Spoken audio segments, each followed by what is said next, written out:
Hi friends, ఈరోజు నుంచి అయితే చలి ఫుల్ పెడుతుంది. మా బావ పిల్లలు చూడండి ఆ మంట దగ్గర ఎట్లా కప్పుకుంటున్నారో.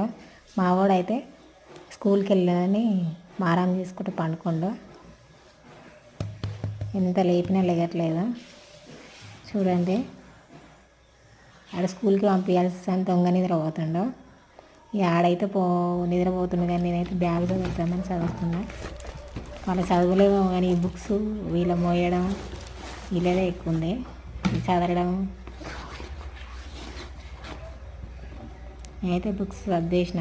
ఆఖరికి కొంచెం మారం చేసిన రెడీ స్కూల్కి వెళ్తాను. నన్నేమో స్కూల్ రమ్మంటుండు. నేను రాననేసరికి వెళ్ళిపోతుండు. బాయ్ కూడా చెప్పట్లేదు.